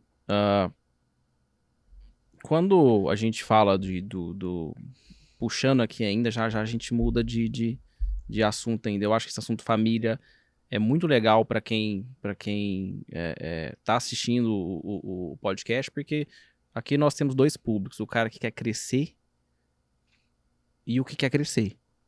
Então, assim, você pegar como modelo, né, pessoas que já têm um certo êxito, né, que estão ali de alguma forma onde você deseja chegar é fundamental, né? Qual a importância do cônjuge dentro de uma de um bom negócio, vamos assim se dizer, né? A maioria dos casos que você pega, ou pela sua experiência, normalmente o cônjuge, ele participa do business, participa no sentido de, olha, trabalha comigo na empresa, né? Essa pessoa trabalha comigo na empresa, ou são pessoas que estão de fora, mas que, obviamente, que tem todo aquele lado, né? Existe o lado do empreendedor, existe o lado do trader, o lado, enfim, do empresário no business e aquele lado afetivo, que é fundamental, Sim. né? Velho, que pergunta, cara. Puxa vida, eu queria poder falar em detalhes algumas coisas, mas não posso. Essa importância é vital. Não importa se a pessoa está dentro do negócio ou se está fora. Mas a relação do cônjuge, cara, ela é fundamental. Muitas vezes ele é uma espécie de poder moderador, que modera a temperatura de quem está à frente do negócio, ou se é uma matriarca ou se é um patriarca. Sim. Então, às vezes, ele não está dentro do negócio, mas ele está dentro do dono do negócio. Então, ele age como um poder moderador, com alguém que cria reflexão, né? Ou que age socialmente de uma maneira que ameniza o impacto, porque às vezes o cara, velho, é um trator, né? Ou a mulher é um trator, e essa pessoa ameniza as relações desse gerador de riqueza, né? O wealth creator. Uhum. Muitas vezes ele está dentro da empresa desempenhando um papel organizacional, financeiro, administrativo, liderando a parte fabril, ou os ativos, né? Criando um nível de organização que o wealth creator muitas vezes não tem, né? Então, é essencial. Mas eu também já vi o contrário, cara. Eu já vi o cônjuge limitar o crescimento, interromper o crescimento, gerar problema pra caramba, se enciumar com a presença de bons prestadores, bons colaboradores e não permitir que a coisa se organize. Em geral, em patrimônios que estão sendo formados naquele momento, né? São aqueles patrimônios que não têm uma história anterior, Sim. eles estão sendo formados ali. Se o cônjuge está muito envolvido e tem aquela semente negativa, cara, é muito prejudicial. O cara vive alguns momentos bons, mas aquilo não se... Mas, olha, existem nesses dois modelos, tanto o que está fora, tanto quanto o que está dentro, de forma propositiva, produtiva, atuando como moderador, como organizador, cara, assim, parece que é um dos segredos da prosperidade. A família que trabalha unida é um negócio impressionante, cara. É capaz de fazer coisas imensas.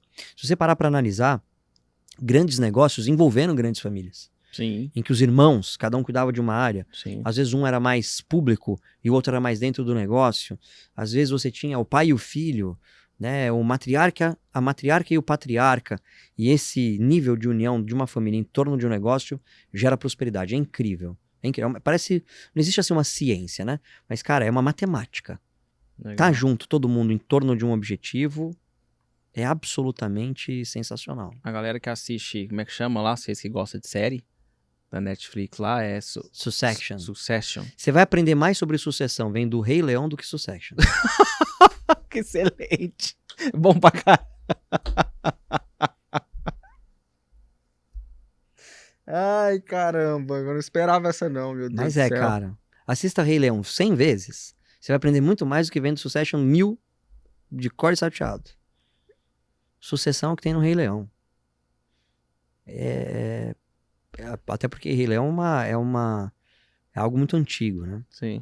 E que serve para educar alguém que tem poder a transmitir esse poder. Qual é a essência do poder? Sobre um determinado patrimônio, uma determinada família, um determinado reino, as confusões de identidade que você naturalmente tem no seu crescimento, no seu desenvolvimento, e você pode muitas vezes tentar se desviar e tal, mas em algum momento você vai se defrontar com o fato de que você tem aquele poder. Quanto sucessor, eu não quero nada, eu abro mão, e se depara em algum momento com aquele patrimônio. Boa. Rei Leão mostra a preparação necessária para que você assuma bem aquele patrimônio. E não é uma preparação leve, fácil e fluida. Filho do rei, vai estudar com outros leões. Não. Vai entender o que é a vida. Vai lidar com as pessoas diferentes do que você. Entenda, você terá inimigos. Você terá pessoas que vão querer acabar com você. Pessoas que se sentem mais legítimas do que você para ocupar sua cadeira. É assim o tempo todo, cara. A vida de um sucessor é um terror. Cara, assim, ele não pediu, mas ele vai ser. Sim. E aí? Todo mundo deseja aquela cadeira. O puxa-saco do pai de 20 anos, de 30 anos. Ah, agora é minha vez. Puta, nossa, o cara assumiu. É assim, cara. Então, você vai aprender muito mais sobre sucessão com o Rei Leão do que com aquela puta parafernália de briga pra cá, briga pra lá. É genial, excelente. A maioria não é assim, Vou cara. assistir Rei Leão que chegar em casa hoje, inclusive. Já. Vou assistir um por É dia. até mais saudável. Uma vez por dia. É mais saudável mesmo. Apesar de que eu assisti 2 episódios só. É legal ver a confusão, né? Enfim, lá, mas eu não... Enfim. É muita intriga, né? Mas ali é uma exploração de casos muito raros, de circunstâncias muito raras, assim, Sim, cara. sim. Não funciona muito daquele jeito, né? Tem algumas coisas que os perfis podem ter a ver, mas sucessão não tem nada a ver com aquilo, né? É o que eu te disse. E vou repetir 1 milhão de vezes pra todo mundo ouvir. Você vai aprender mais sobre sucessão com o Rei Leão do que com essa série. Bacana. Muito bom. Cara, ajuda os traders. O trader não sabe escolher esposa ou marido. 3 características que você acha que o indivíduo tem que observar pra escolher bonitinho. Pra um trader? Não, pra um trader, na verdade, assim, pra qualquer pessoa. Né? Se fosse o trader, é casar com outro trader, né? Porque existe aí uma... Se matam junto. Né? Não, você sabe que na verdade existe uma característica que eu acho interessante do trader, assim, ele é bem antissocial, né? Ele tem aquele perfil que, puxa, eu prefiro relacionar com um os computador, números, os gráficos, etc., do que com pessoas. Então, ele naturalmente vai precisar disso. Pois é, aí por isso que ele não sabe, eu falo, ele não sabe escolher. Aí ele é uma profissão em arruma e fuga. começa a se ferrar pra não usar outro nome dentro da carreira. Bom, cara, como escolher um bom par, né? Primeiro de tudo... Isso aqui tá parecendo já, nós estamos falando quase encontro de casa casais. de família, alguma coisa casa assim, de não é? Hã? Cara, mas é importantíssimo. Acho que a primeira coisa... Eu também acho, eu tô tocando nesse assunto que eu também acho. A primeira coisa de todas, cara, é que haja amor. O amor não é a paixão, o amor não é o fogo de palha, Mas não é o só se constrói tesão. com o tempo, não é? Exatamente isso. Então dê tempo ao tempo. Antes de se precipitar, viva um longo período de relacionamento para que você identifique se de fato é amor. Que é capaz de conviver com diferenças, é capaz de conviver mesmo muitas vezes não havendo mais a paixão. O amor acho que talvez seja essencial em todas as medidas. A segunda coisa é alguém que esteja alinhado com o seu propósito, com o seu objetivo de vida, né? Se alguém não está alinhado com o seu propósito, que é muito diferente em termos de desejos, de alternativas, de focos, cara, tende a não acabar bem, né? Por que isso? Porque aí, nesse momento em que os propósitos, os objetivos são diferentes, as diferenças também de cultura, de educação, de criação, de escolhas, começam a se tornar um martírio. Pô, você adora comida japonesa, a pessoa odeia. E isso é fundamental. O amor supera, mas não torna tão saudável. O propósito tem que estar alinhado. E a terceira coisa, cara, acredite se quiser. Acredite se quiser, o que eu vou falar vai gerar polêmica. Busca alguém que esteja do seu mesmo nível social, do seu mesmo ciclo social. Isso é muito importante, cara. Diferença não significa que vai dar errado se não for, Sim, tá? Sim. Mas tende a ser mais fácil mesmo ambiente, né? Se o ciclo social for o mesmo, sabe? Se o nível social, se o poder aquisitivo for parecido. Não precisa ser exatamente igual. É porque isso em algum momento pesa. Em algum momento faz a diferença. Porque às vezes a pessoa, ela tem uma preparação cultural mais elevada, passa 10, 15, 20 anos, a outra pessoa é muito simples. Aquela pessoa simples, ou ela vai se lambuzar com aquilo que vai vir para a vida dela, ou a pessoa sofisticada vai ver que a outra não deseja, e ela, em desejando crescer e se desenvolver ainda mais, cria uma ruptura. Então isso não tende a dar certo. Então, talvez essas seriam as 3 coisas. Cara, teria um monte de coisa a mais a falar. Sim. Mas provavelmente essas seriam fundamentais. Genial. Acho que quem tá ouvindo aí, inclusive quem estiver ouvindo, vai parar. Vai falar, Acho que esse é o episódio do cachorrinho da feira, sabe? A feira que vem dos cachorrinhos, você bate na cabeça dele e fica assim, ó. Né? Enfim, caramba. É meio polêmico falar isso, mas é real, cara. Deixa eu te falar. Aqui é bom porque, assim, não tem compliance. Compliance sou eu. Aí você pensa na minha qualidade enquanto diretor de compliance aqui, né? Você imagina. Mas, cara, eu acredito muito nisso. E conversando isso com um amigo uma vez... Isso serve até pra sociedade, viu, cara? Isso serve até pra sociedade. Com certeza. Sociedades se rompem porque o propósito não é o mesmo. Alguém entra com interesse, outro com outro. Com certeza. Não há amor pra superar a crise. Há só aquela paixonite de início. Sim. O cara é bom, eu sou bom, então vamos fazer. Ou se acha que é, e a coisa vai para um caminho.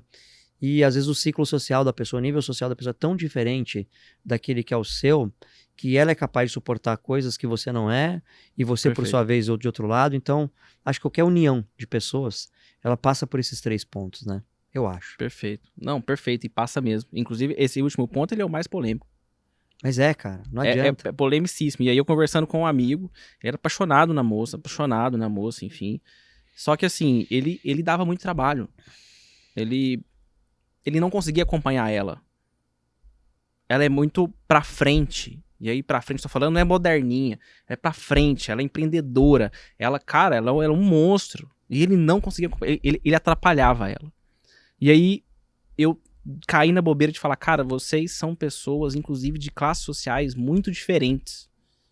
Aí ele emburrou comigo, ficou puto comigo. Mas é uma verdade, cara. E assim, aí beleza. Aí ficou puto comigo e tal. Aí um dia eu mandei mensagem pra ele, eu falei, e aí, tá brabinha ainda? E mandei aquela foto do bebezinho que tá assim, né? Eu falei, porra, eu conheço o cara de anos, décadas, né? Desde que nós crescemos quase junto. O cara ficar emburrado, é importante enfim, que né? diga, né, Vasco, que classe social não é grana, né? Sim. Porque tem um monte de gente pobre de espírito com muita grana no banco. Exatamente. É que assim, é nível cultural, nível educacional. Não, é completamente família, diferente. família tinha pai e mãe junto? Tinha, legal. Então, tem aqui essas coisas, assim, pô, o cara que foi criado pelo tio, o outro que, cara, geralmente... E isso é muito A polêmico. pessoa tem valores familiares, outra pessoa tem valor de independência. E assim, aí ele falou, então você tá falando pra mim, né, você tá me dizendo, então, que eu tenho que ficar com quem, então, né, depois a gente voltou a conversar, né, aí eu falei pra ele, cara, sobe. É você quem tem que subir, Exatamente. Eu falei pra ele, puta, tu, né, eu não posso falar o cara quer casar com uma princesa, mas quer continuar a ser... O ogro. Isso só existe na Disney. Exato. Só dá certo na Disney, eu ia falar na maioria vagabundo, das vezes. Cara. Eu sou mais velho. Mas é verdade. Ou então a mulher, ela quer casar com um príncipe encantado. Mas é um tribufudo, uma ogra.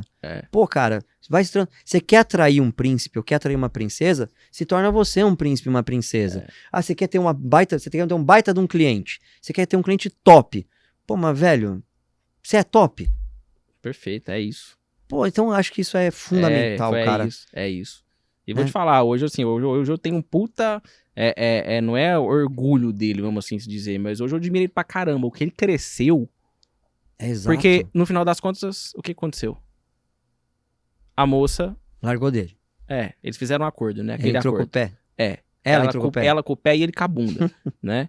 E assim, o que ele melhorou depois disso... Tanto que eu brinco com ele, eu falo, cara, você sabe que 90% do que você é hoje, esse cara aí, etc., você tem que ligar pra ele e falar assim... Culpa sua. E não é porque você me largou, na verdade foi, né? Tipo, porque se tivesse ficado lá, enfim. Mas ele admirava tudo que ela fazia.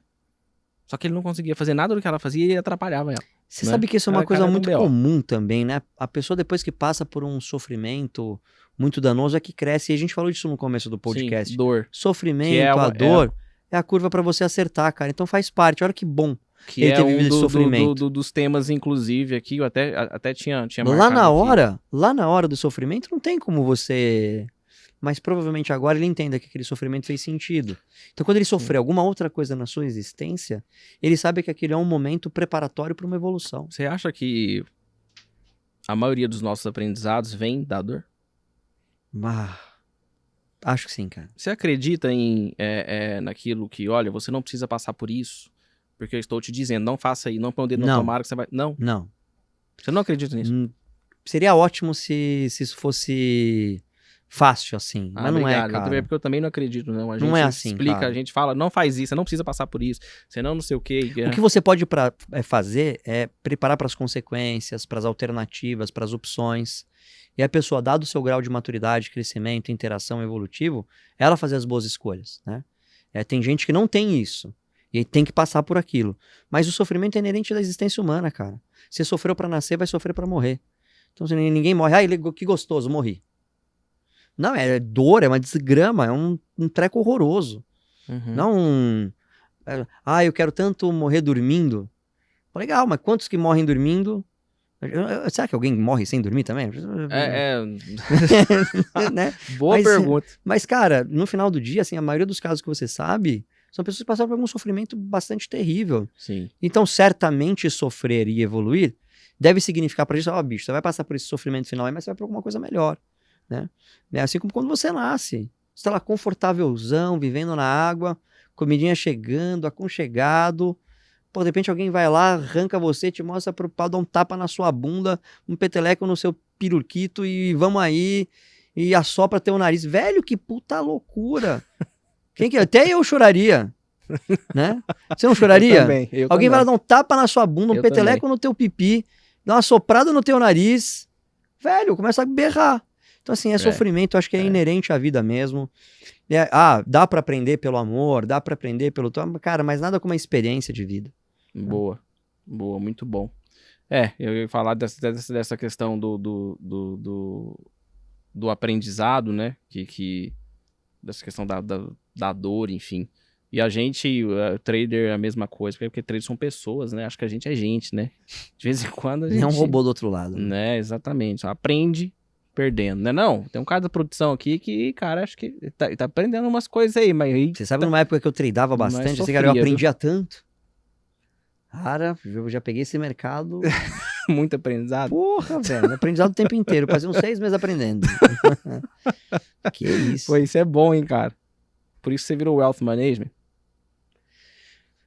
Cara, eu acho que o lance da carreira em si não se deu baseado só nos erros, né? Eu acho que foi fruto muito mais de um desejo. Mas os erros me melhoraram, né? Eu imagino. E me melhoram até hoje, assim. Então... Constante, né? E aprendizado com os caras. Eu imagino que carreira muito até pelo propósito, cara. cara. Carreira, sendo bem sincero, a última vez que eu pensei numa carreira que eu falava, essa carreira é top. Eu falei, essa me anima. É ser um trader. Depois que eu passei a ver a sua, estudar a sua, etc., eu falei, acho que tem uma carreira melhor do que a minha. Só que aí é aquilo, né? Eu falei, é melhor, mas as pancadas do outro lado também devem ser muito são boas, brabas, cara. Né? São bem brabas, mas eu acho que existe espaço, cara. Acho que a gente tá vivendo uma fase da existência, especialmente no Brasil, de transferência patrimonial, que a gente precisa de muita gente capaz de ter visão holística, de conectar os pontos, de criar fundamentos transnacionais, de trabalhar as gerações, educação. E aí é muito mais simples do que a gente imagina. Tem porrada, cara? Tem pra cacete, mas vale a pena, vale muito a pena. Aqui, uma pergunta, né? Quando você diz lá, ó, pra você ver, eu vou resgatando os Paranauê. Quando você diz lá que, putz, a gente, às vezes eu resolvo o problema do meu cliente rápido e ele quer te descartar, né? Enfim, por algum motivo. Às vezes você tem uma reunião com o cara, você entrega informação, o cara pesca e fala assim, agora não precisa ser mais não, tchau. Pera aí, moço. Né? Extremamente comum. É comum? Comum. Extremamente comum. Então é o grau de variabilidade de clientes que você tem, fases que você tem bons clientes, fases que você tem clientes mais assim. Mas em geral, você resolver um problema, cara, você é descartado. Então faz parte.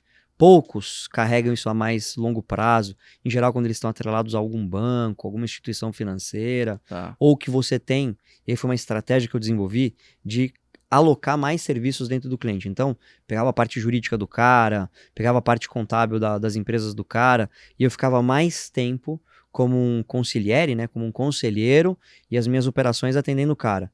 Mas cedo ou tarde, em algum momento, essa relação se acaba. Isso é uma coisa que eu ainda estou aprendendo a viver. Isso é uma coisa que eu ainda tô, porque você se envolve, você se entrega, né? Você quer realmente produzir, você se vincula e quer fazer mais. Como que você lida com as suas perdas assim? Vamos lidando, cara. Chora em casa, um amigo, alguém arruma você. A gente não é imune, né? A gente não é imune à dor. E é isso, você vai evoluindo também. Cara, você respondeu melhor do que 99% dos traders que já sentaram aí. Não tem por que mentir. Chega na idade que a gente tá, com a vida que a gente levou, não tem por que mentir. Eu não sou imune à dor. Eu não sou o fodão. Eu sou um ser humano como qualquer um, cara. Eu perco um contrato, eu sofro. Eu perco uma posição num conselho ou numa empresa, dói pra cacete. Então, vamos lá, faz parte da existência, arruma ali, né, sacode a poeira, dá a volta por cima. O que eu faço?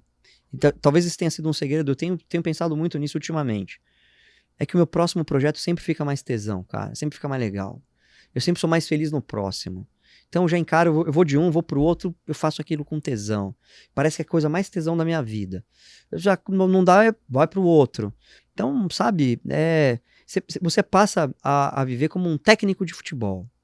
Você talvez não ganhe tanto. Mas é mais ou menos como funciona um técnico de futebol. Beleza, faz parte. Em algum momento vai chegar uma proposta legal e eu vou fazer. Na carreira, como educador, como desenvolvedor de pessoas e profissionais para o mercado private wealth, talvez eu entenda uma longevidade maior. Mas mesmo quando um coach, quando um mentorado, ele encerra o seu ciclo, pô, é doloroso. Eu gostaria de continuar acompanhando, né? Sim. Mas não dói tanto quanto você ser descartado. Isso é mais brabo. Porque as pessoas também, em geral, não sabem como interromper ou romper uma relação. Às vezes é meio que achando alguma coisa em você, criando uma parafernália circunstancial. Por isso que muita gente vai ser trader. Porque não está predisposta a ver esse tipo de balela, né? Sim. Que é mais comum para um profissional de alta performance, né? Um esportista de alta performance passa o que eu passo, um técnico de alta performance passa o que eu passo. Eu escolhi uma profissão de alta performance. Eu escolhi uma profissão que do outro lado eu tenho um oponente, eu tenho um adversário. Eu aprendi a diferença entre oponente, adversário e inimigo. O cara não é meu inimigo, ele só naquele momento é meu oponente ou meu adversário. Então, no final do dia, é algo que eu ainda tô aprendendo, cara. É algo que eu ainda tô entendendo como é que os meus sentimentos funcionam a partir de um determinado rompimento. Muito bom. Excelente. Para o indivíduo que é trader e tá mal, ele tá se questionando já se ele realmente, se ele escolheu algo para fazer que ele vai dar conta de fazer o que ele queira fazer agora, enfim.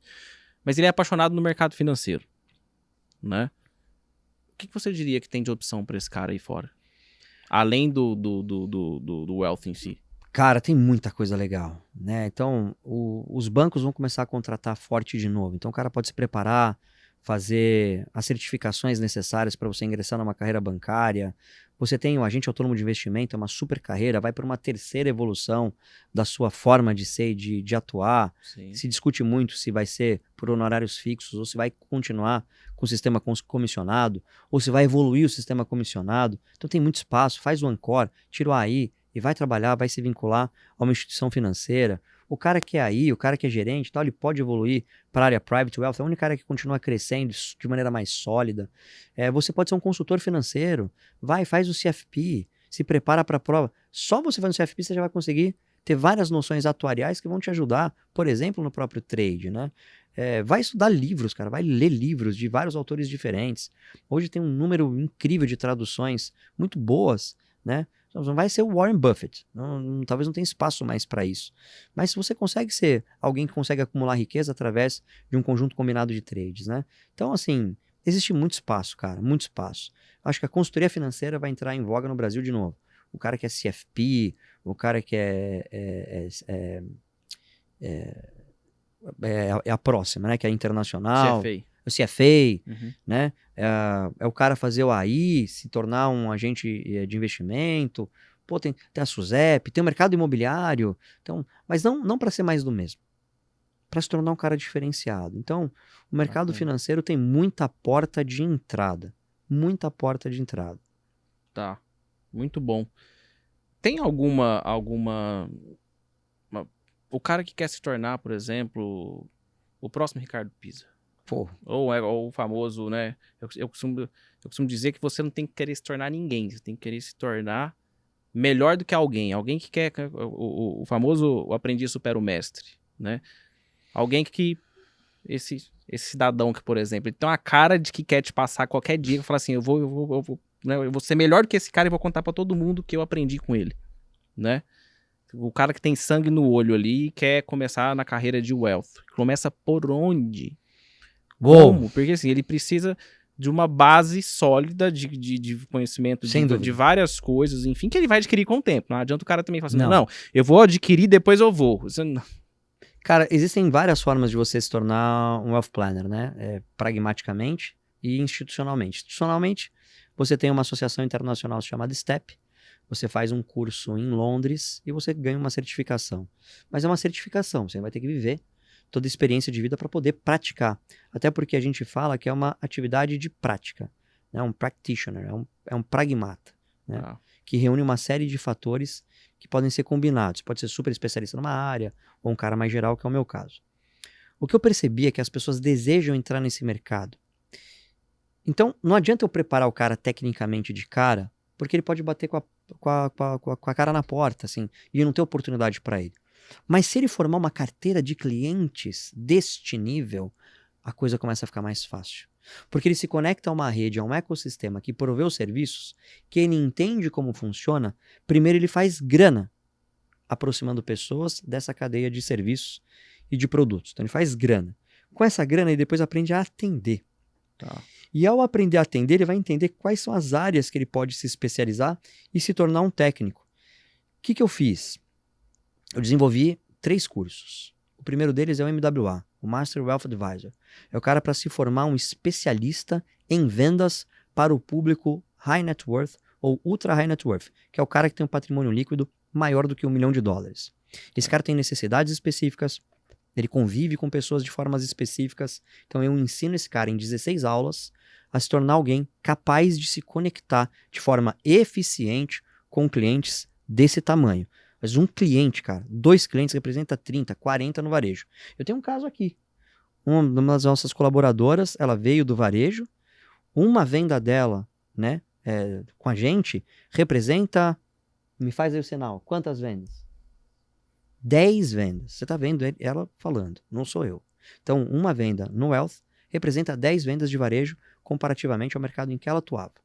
Depois, cara, eu tenho o Khan, que foi um curso que eu montei primeiro, mas eu faço ele de forma ao vivo, aí eu dou aula de forma direta, online, e que exige de mim, cara, um desgaste assim brabo. São 21 aulas, preparando o cara para atender de forma encantadora, de forma vinculante esse cliente para quem ele vendeu. Então, na escala, você tem o MWA e vem o Khan. E depois eu montei o Wealth College, que eu te contei. Começamos com 30 alunos, só formei 3. Porque o nível de dificuldade, a profundidade do que você estuda, a forma que você mapeia mentalmente. Demais. E não é que você vai ser um técnico habilidoso em fazer cálculo matemático.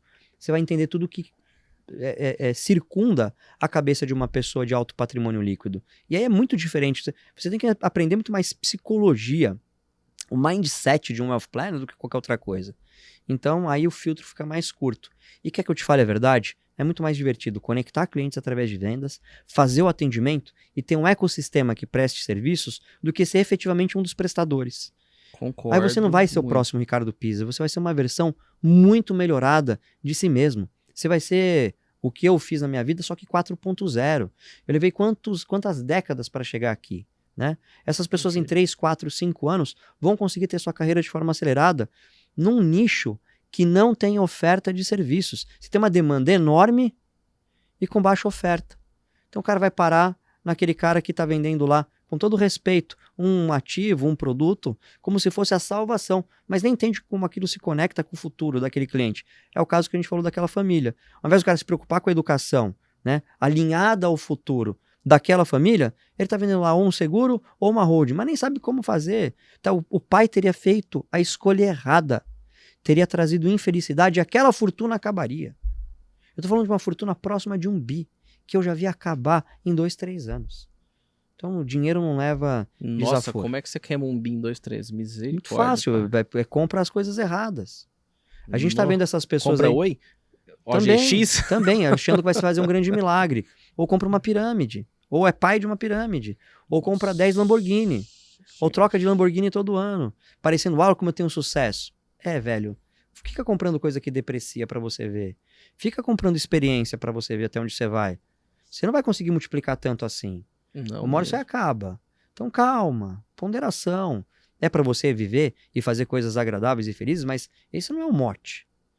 Até porque, cara, das grandes fortunas que eu administrei, poucos têm essas coisas tão fantasiosas. Isso é coisa mais de primeira geração, né? É isso. Show. Esse é o caminho pra ser. E qual a idade média do indivíduo hoje que é bem sucedido, vamos assim se dizer? O cara que saiu do zero, por exemplo. Putz, média. eu já vi de tudo, cara. Eu já vi de tudo. Já vi de tudo.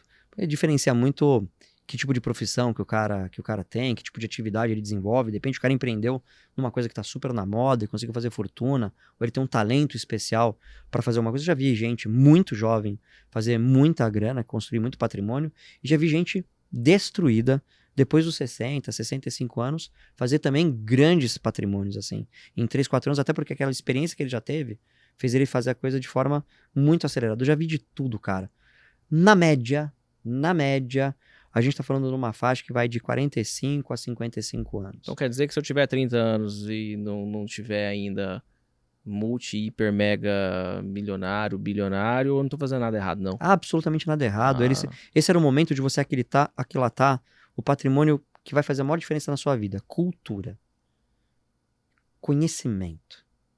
Isso é liberdade. É entender que a vida muda, que as coisas se transformam, que aquela sua fórmula ela tem que ser transformada, melhorada, que aquela sua atividade você vai cometer erros. Então, no normal, cara, é que a maturidade ela vem ali próximo aos 45, 46 anos de idade e ela pode ser acelerada a partir dos 50, 51, 55. É onde a coisa acontece mesmo. Onde os caras fazem a diferença, em geral, é nessa idade. A não ser em atividades liberais, que o cara tem um crescimento mais acelerado aos 33, 34, Sim. até os 40, porque ele tem muita energia, ele tá começando a casar, ele quer ser o grande advogado, o grande médico, ele tem uma aceleração de carreira ali, que pode deixá-lo rico. Multimilionário? Ah, cara, é mais velho.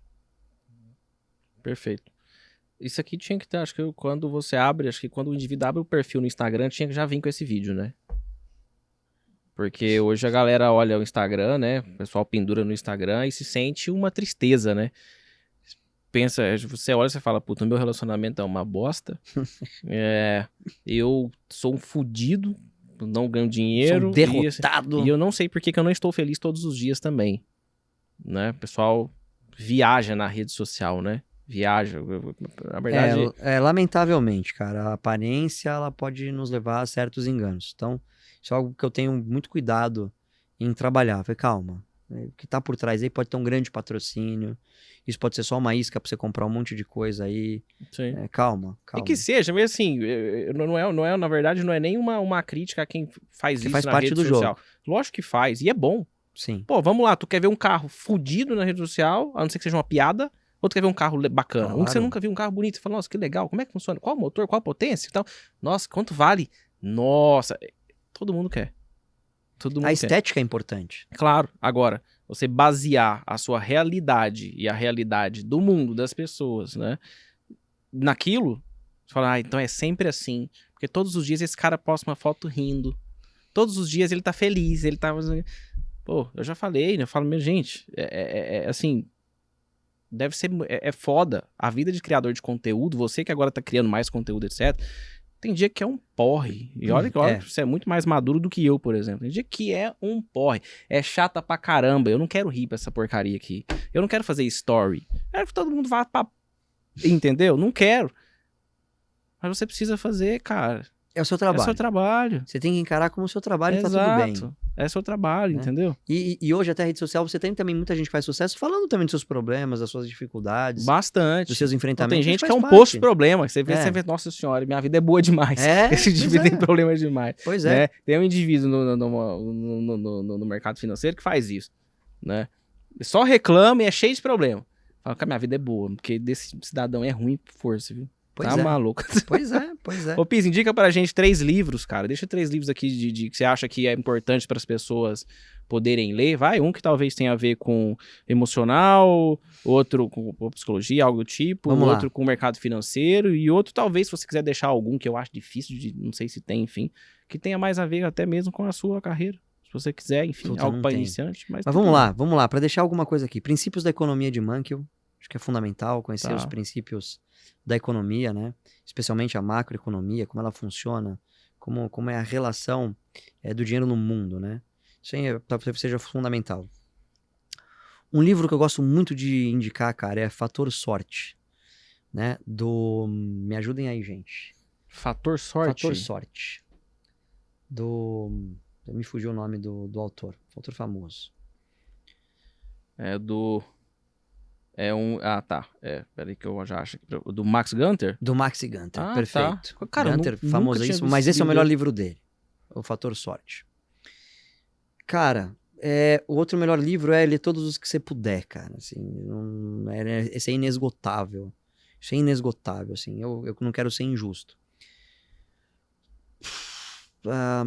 Sei lá, pra dar mais um, Cisne Negro. Tá. Do Taleb? Do Taleb.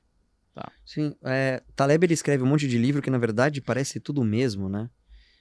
Mas lendo o Cisne Negro, talvez seja uma coisa importante para os tempos atuais. Esse é um livro que tá atual.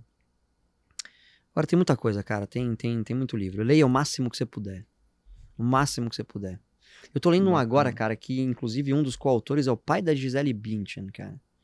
Que Cara, eu anotei, você me lembra agora. Eu anotei o nome desse livro e eu esqueci. Seja Singular. Seja Singular. Cara, que livraço. Eu tô ferrado, cara. Todo mundo chega aqui e indica livro, eu vou sair comprando. Cara, eu leio o livro muito rápido, assim. Eu leio muito livro e leio muito rápido. Esse livro eu tô parado faz uns 4 meses. Eu volto. Esse livro é muito especial, cara. É muito especial. Seja Singular. Gostei, já tô. Vou colocar em negrito aqui. Fazia tempo que eu não li um livro assim que eu falava, pô, uau! Que Bacana. louco, velho. Boa. Cara, tem um quadro aqui que chama Bate-Bola Jogo Rápido. A gente só fez ele com um trader até hoje, né? Mas dá pra fazer contigo, inclusive. Bora. E eu tô até um pouco curioso aqui. Acho que pelo nome não preciso nem explicar, né? Claro que não. Bora. Você assistia Maria Gabriela, Com certeza. Né? Vamos lá. Um arrependimento. Tem muitos, cara. Tem muitos. Ah, para, velho. Todo mundo senta nessa cadeira aí nunca se arrependeu de nada, porque tudo que aconteceu me trouxe até aqui. Não. Cara, eu me arrependo de muita coisa. Mas eu me arrependo muitas vezes de ter entregado muito o meu coração a alguns projetos. Acho que talvez esse seja o meu maior arrependimento. Eu preciso aprender a dar um limite. A gente falou disso, né? Boa. Ao meu coração, cara. Eu sou muito emocional, eu sou radical quando eu amo alguma coisa. Então eu me entrego. E eu acho que esse tem sido um dos segredos daquilo que eu tive sucesso.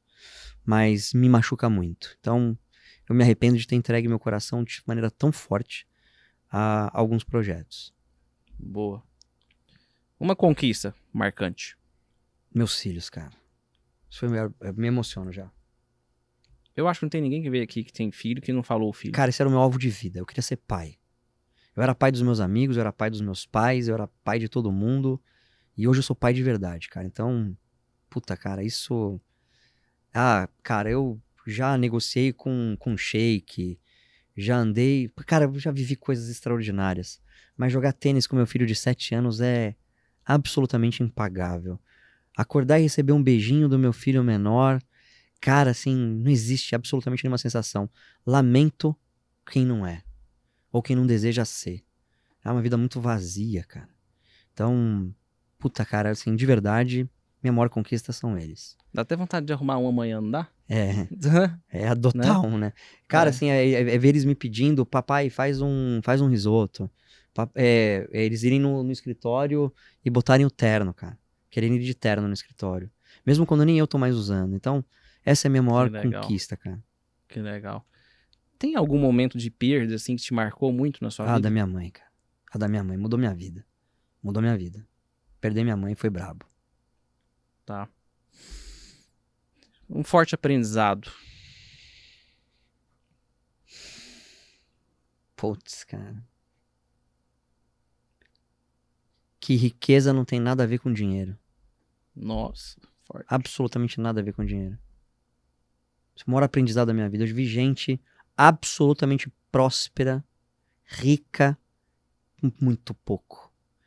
E conheci gente milionária, absolutamente infeliz. A gente tava falando hoje de um, né, Mafê? O cara ele não consegue ser feliz. E é milionário. Então, assim, riqueza não tem absolutamente nada. Sabe, zero? Nada a ver com grana, cara. Pode levar você a ter experiências mais legais, pode te deixar feliz, sorrir, mas senta esses caras que ficam exibindo as coisas, senta o cara aqui e me coloca aqui do lado e vamos ter uma conversa sobre cultura. Vamos ver o que é mais delicioso. Não adianta, o cara vai ficar exibindo, o cara vai embora. O cara vai conversar comigo, vai ficar horas, cara, me ouvindo contar história. Então, o cara vai eventualmente até pegar uma história minha e imitar. Fala que é dele. Riqueza não tem nada a ver, cara. Bacana. Tem absolutamente nada a ver. Boa. Riqueza é cultura, é você saber a história de Sherazade, é você comer uma fruta no pé, é saber fazer uma coisa. Ah, cara, não tem nada a ver com grana. Boa. Mercado financeiro. Tudo. Tá. Tem alguma inspiração? Tem alguém que te inspira? Um monte de gente, cara. Eu sempre digo, você todo mundo me pergunta. Meus avós, paterno e materno, meu avô Orestes e meu avô Orance, foram uma grande inspiração na minha vida. Meu pai, uma inspiração, por razões pragmáticas, assim. Não é nada relacionado à profissão nem nada, mas por razões pragmáticas. Um professor de faculdade que eu tive, né, e esse meu sócio que eu falei, por exemplo, o Márcio Pugliese, uma grande inspiração. Tá. O meu mentor, Tariq Ahmed Kamal, baita de uma inspiração para mim, um Brahmani radicado no Brasil que usou o squash como um dos elementos para o desenvolvimento pessoal e profissional, que me ajudou muito a me enxergar nesse universo. Enfim, cara, até hoje são as minhas inspirações, assim, pessoas que me inspiram a escolher o meu caminho. Boa. Brasil. Uma das 5 economias de mercado do mundo, uma potência incrível, um dos primeiros em várias, melhor sistema tecnológico bancário do mundo, está sempre entre os 5 maiores exportadores de commodities, é um colosso. Mas uma galera difícil aqui dentro, né? Brasil, cara, Brasil. Brasil é uma ilha no mundo. É uma ilha, cara. A gente faz negócio com a gente mesmo, a gente a gente inventa os nossos negócios e por aí vai. Deus. Mais do que tudo. É o princípio, o meio e o fim. Perfeito. Cara, pra gente encerrar, eu ia encerrar agora, mas você me lembrou de uma coisa. Você vê que eu pesquisei pra cacete, eu vi seus episódios lá e tal, enfim. Tem uma história que você até falou do seu mentor, que você falou do squash. E você usou, acho que o aprendizado que você teve no squash, ele, enfim, tá, pá. Conta essa história pra gente, cara. Eu achei ela assim, você contou ela num outro podcast, eu achei ela sensacional. Eu pausei, minha esposa tava no sofá dormindo, eu acordei ela, voltei e dei play. Falei, escuta isso aqui. Ela tava meio dormindo. Falei, tá ouvindo? Tô, pera aí que eu vou dar play. Falei, não é possível que eu vou ouvir isso aqui sozinho.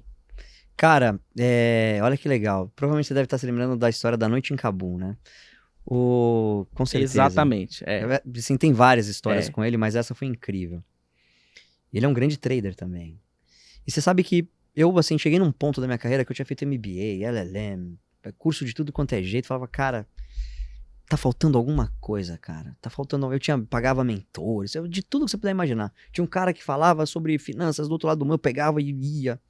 Então, era um grande estudioso, né? E aí um dia eu tava no escritório, tinha um parceiro nosso que era um contador, ele me mandava bastante cliente. E ele falou, cara, eu tenho um cara muito especial, e a gente conversava muito, que eu acho que vocês podem resolver o problema de vocês aí. Ele tem lá uma coleção de antiguidades enfim, de uma série de lugares do mundo, porque ele tem uma cultura diferenciada, me contou que o cara era arqueólogo, sociólogo e tal. Mas ele é um cara diferentão, cara. E ele é mentor, ele tem um programa de mentoria que pode ser interessante pra você. O cara foi ao escritório, um cara extremamente culto, né? Um Brahmani, radicado no Brasil, ele me convidou pra ir lá no spa dele, pra ver como é que funcionava e tal. Ele tinha esse programa de squash, desenvolvimento em inglês e desenvolvimento pessoal e profissional, né? Cara, mas assim, é um negócio louco. É extremamente profundo, você vê de tudo.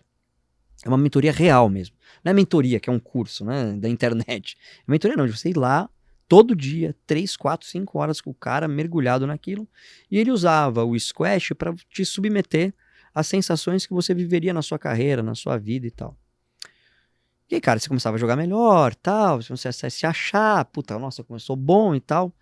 E aí, cara, ele sempre chamava alguém, ou mais novo, ou muito mais velho, que era assim, muito melhor que você, pra te detonar.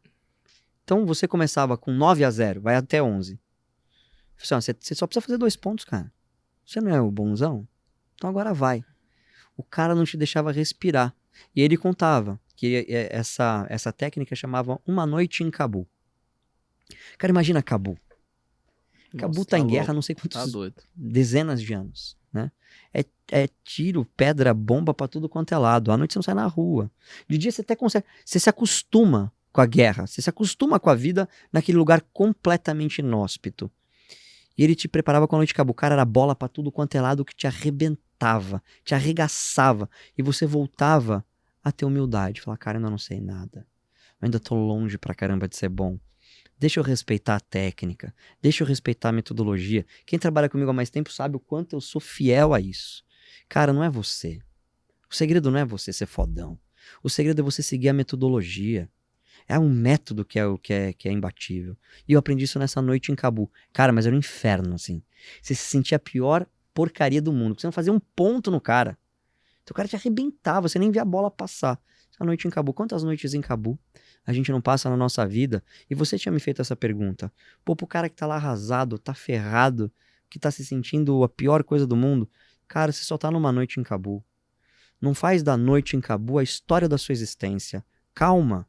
Estuda, lê, faz uma reflexão de quem é que você tem que tirar da sua vida, quem você tem que parar de ficar ouvindo, e você tem que ser radical, cria hábito, vai cuidar do seu corpo, da sua mente, vai ler, sabe? E recomeçar, porque a noite Cabu dura só uma noite. Perfeito. Eu adoro, eu gostei muito dessa história. Achei maravilhoso, inclusive. Muito Todo mundo boa gosta da mesmo. história da noite em Cabu. Ah, muito boa. Pisa, pra quem não te conhece, onde te acha, como conversa com você, como é que, enfim, né? Como eu falo, eu quero começar a entender o que esse cara faz. Show. Quero aprender com ele, eu quero só acompanhar mesmo, porque gostei muito. @Pisa Ricardo, Pisa com Z só, @Pisa Ricardo, é a maior fonte de informação que eu tenho. Eu faço do Instagram o meu cotidiano. Tem o meu site, ricardopisa.com, que tem o que eu faço. Como é que eu posso ajudar as pessoas? É um cartão de visitas maior, né? Mais moderno. E tem o nosso canal do YouTube, que é Ricardo Pisa também, né? Nosso canal do YouTube que é Ricardo Pisa, que eu vou começar a produzir muito conteúdo agora no YouTube também, né? Porque, cara, já não tem que estar em todas as ferramentas para quem tá nesse propósito que eu tô. Mas o começo de tudo é @PisaRicardo. Acompanhar meu dia a dia, meu jeito simples de ser, as coisas que eu faço, pegar muita dica de como se posicionar, se comportar, que já é um grande começo. Boa. Excelente. Meu jovem, se você chegou até o final do episódio, você sabe, né? Eu sempre peço pra você deixar aquele comentário. Fala o que você gostou, o que você não gostou, se fez sentido pra você.